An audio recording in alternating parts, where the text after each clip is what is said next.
paz, bom dia! Hoje nós estamos aqui para a nossa quinta aula de doutrinas básicas da fé cristã.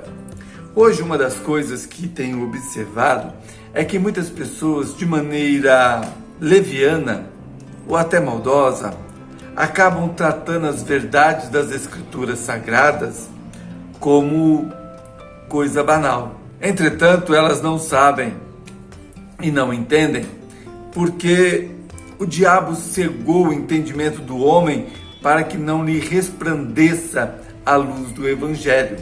Mas para aqueles que foram chamados em Cristo Jesus, se faz necessário ensinar as Sagradas Escrituras para que compreendam o chamado que receberam em Cristo Jesus e entendam o que quer dizer a nossa salvação. No livro de Mateus, capítulo 19, diz assim, nos versos de 23 até o verso de número 30. Então disse Jesus aos seus discípulos: em verdade vos digo que um rico dificilmente entrará no reino dos céus. E ainda vos digo que é mais fácil passar um camelo pelo fundo de uma agulha do que entrar um rico no reino de Deus. Ouvindo isto, os discípulos ficaram grandemente maravilhados e disseram: sendo assim, quem pode ser salvo? Jesus, fitando neles o olhar, disse-lhes: isto é impossível aos homens, para Deus tudo é possível. Então lhes falou Pedro: eis que nós tudo deixamos e te seguimos. Que será, pois, de nós? Jesus lhes respondeu: em verdade vos digo que vós, os que me seguistes, quando na regeneração o Filho do Homem se assentar no trono da sua glória, também vós assentareis em 12 tronos para julgar as 12 tribos de Israel. E todo aquele que tiver deixado casas, ou irmãos, ou irmãs, ou pai, ou mãe, ou mulher, ou filhos, ou campos, por causa do meu nome, receberá muitas vezes mais e herdará a vida eterna. Porém, muitos primeiros serão últimos, e os últimos serão primeiros. Irmãos, era impossível que nós, pelos nossos feitos, alcançássemos a salvação. Era impossível que nós pudéssemos agradar a Deus, porque nós somos concebidos em pecados e em nós não habita bem algum que venha fazer com que nós sejamos reconciliados com Deus. Entretanto, a misericórdia de Deus se manifestou na pessoa do nosso Senhor e Salvador Jesus Cristo. E aquilo que era impossível pela lei, se nós tivéssemos de cumprir, nós não conseguiríamos, porque quem tropeça em uma das leis perde tudo que já tem sido feito. Por isso, a lei, ela somente avulta o pecado, ela mostra o quanto somos pecadores, para que no tempo certo manifestasse o Filho de Deus e que pelo seu sacrifício na cruz nós recebêssemos a reconciliação, pois ele, sendo justo, nos substituiu na cruz e nos justificou dos nossos pecados. Irmãos, essas coisas já tenho falado nas outras aulas, mas hoje é importante que nós aprendamos o que é a salvação, do que estamos sendo salvos. Como aqui disse os discípulos, então quem é que pode se salvar? Nenhum de nós. O preço do resgate de uma alma é altíssimo, e nem se nós tivéssemos condições de dar toda a nossa riqueza, jamais conseguiríamos pagar o preço do resgate de uma alma. Por isso, nossa salvação não foi comprada com preço de prata ou de ouro, mas com o sangue precioso do Cordeiro Imaculado, do nosso Senhor e Salvador Jesus Cristo, que morreu a nossa morte e pelo seu sangue, pela sua morte, fomos reconciliados com Deus. E só é reconciliado com Deus aquele que foi salvo, que foi chamado em Cristo Jesus. Não há nenhum outro nome pelo qual importa que sejamos salvos que não seja o nome do nosso Senhor e Salvador Jesus Cristo. O homem pode salvar a si mesmo? De maneira alguma. A salvação é uma obra de Deus, onde toda a Trindade está envolvida, tendo cada uma das três pessoas uma atividade, um papel fundamental. Então vamos lá, simplificando, o Pai, ele é o Criador de todas as coisas, é Ele quem faz as escolhas para aqueles que serão salvos, pois o que nos diz o Senhor Jesus? Ele nos diz, ninguém vem a mim se o Pai não o enviar. Então nós aprendemos que é Deus quem escolhe aqueles que hão de ser salvos. E nós vemos isso lá em Efésios 1:4 também, aonde nos diz que nós fomos escolhidos em Cristo Jesus antes da fundação do mundo, antes que Deus dissesse, haja luz e houve luz, antes que Deus dissesse, faça a porção terra, produza ervas verdes, que a semente esteja no fruto, antes que qualquer coisa viesse à existência, nós já estávamos salvos em Cristo Jesus, pelo eterno amor de Deus, com que nos amou. Depois nós temos também a ação do Filho de Deus, que é o Senhor Jesus, o Verbo encarnado, aquele que entregou a si mesmo, de si mesmo se entregou por sua própria vontade, para que através do seu sacrifício, conforme falei, fôssemos nele justificados. E o Espírito Santo de Deus é aquele que ilumina as nossas mentes, é Ele que opera em nós e abre o nosso entendimento para que compreendamos a necessidade de salvação. É Ele quem dá a vida, conforme na semana passada eu falei em Efésios 2, que nós estávamos mortos em nossos delitos e pecados, mas agradou a Deus nos dar vida. Então é o Espírito Santo de Deus que vivifica, e é Ele também que aplica em nós a salvação e coopera conosco durante todo o nosso viver. Assim Deus nos amou de tal maneira que Ele entregou o seu Filho único, unigênito, Cristo Jesus, para morrer por nós na cruz do Calvário, para derramar o seu sangue por nós, sendo nós inimigos de Deus pelo pecado, porque o pecado faz separação entre nós e o nosso Deus.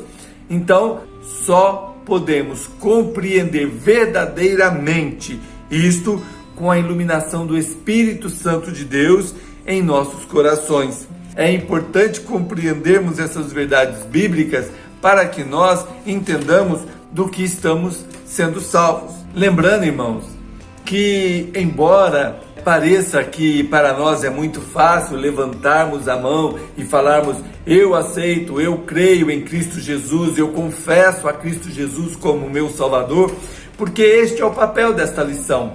O papel daquilo que estou trazendo aos irmãos é para que cada um tenha compreensão do que nós estamos tratando em nossa vida na presença de Deus, para que compreendamos que, embora pareça ser algo simples, levantarmos as mãos, não é.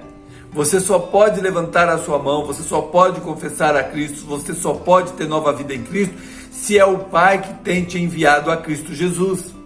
E você só vem a Cristo Jesus porque é enviado pelo Pai. Então, se você chegou até onde chegou, levantou a sua mão e confessou a Cristo como seu único e suficiente Salvador, é porque aprove a Deus, foi da vontade de Deus que assim fosse, para que você recebesse a salvação em Cristo Jesus. Embora pareça algo fácil, entenda, para alguém não foi.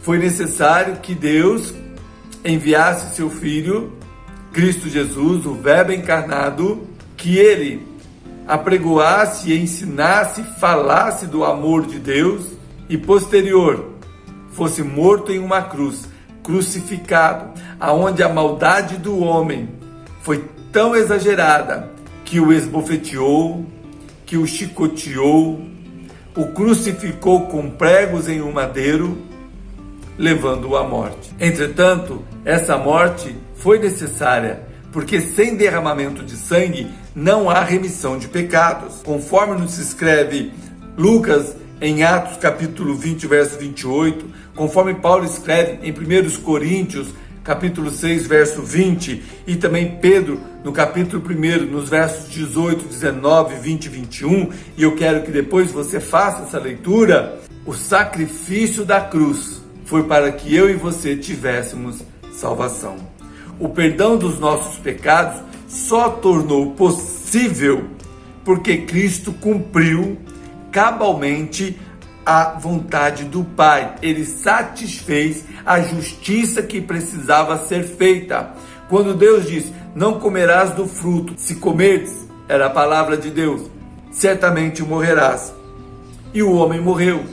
Mas quando o homem morreu espiritualmente, pois o pecado fez separação entre o homem e Deus, Deus disse ao homem que da mulher nasceria aquele que pisaria a cabeça da serpente. E este venceria o mal, e ele então substituiria o homem, morrendo ele a sua morte e reconciliando este homem com Deus.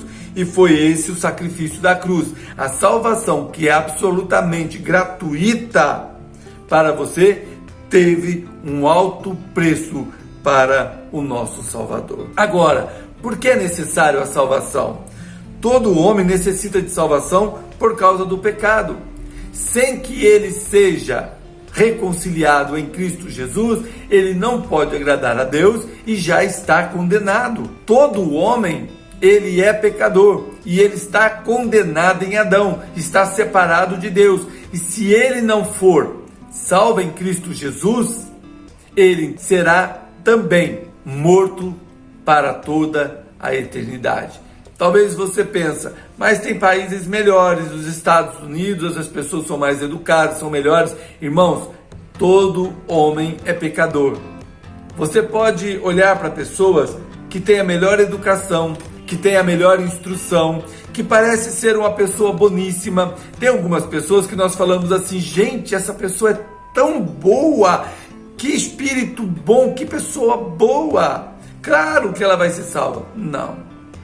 Se as nossas obras não forem feitas em Cristo Jesus, se estas obras, se a bondade do homem, entre aspas, não forem resultados de uma salvação, todo homem é pecado e ele necessita da reconciliação com Deus por Cristo Jesus para que ele seja salvo. O apóstolo Paulo escreve no livro de 1 Coríntios, capítulo 13, que ainda que eu entregue o meu corpo para ser queimado, mas se não tiver amor, não adianta de nada. Eu vi uma vez um texto em que uma pessoa diz o seguinte: o amor perfeito é Deus. Em Deus não há sombra nem variação. Tudo quanto há em Deus é perfeição. Então, se você trocar o amor das Escrituras por Deus, nós teremos uma expressão bastante clara do que é a salvação. Ainda que eu dei o meu corpo para ser queimado e não tiver Deus, não for salvo em Cristo Jesus, de nada adiantará. Nada adiantará. Então, a comunhão do homem com Deus, ela foi interrompida por causa do pecado e só pode ser reconciliada, reconectada através de Cristo Jesus. O pecado gerou a separação entre o homem e um Deus que é santo, justo, sublime e puro, conforme podemos ler em Isaías, capítulo 59, verso de número 2. O homem se encontra em um estado de rebelião contra Deus. Irmãos, é tão interessante isso. Se olharmos a condição do homem em nossos dias, observaremos que o homem, ele tem em si o mesmo gene do pecado. Eu estou usando a palavra gene para o irmão ter uma ideia, para cada um de vocês compreenderem mais claramente o que eu quero expor. O mesmo desejo do homem de ser igual a Deus, autossuficiente, que é apresentado lá no livro de Gênesis, ainda quando o homem não havia caído, mas sendo tentado pela serpente, pelo diabo, ele comeu do fruto e caiu. O desejo de ser igual a Deus, o desejo de ser poderoso, o desejo de deter o poder, continua nos dias atuais. O homem ainda em si é a idolatria de si mesmo. E o desejo do homem é perpetuar a espécie. Tanto é que ele busca mais tempo de vida. Outros pensam até em eternidade. Mas não existe eternidade fora de Cristo Jesus.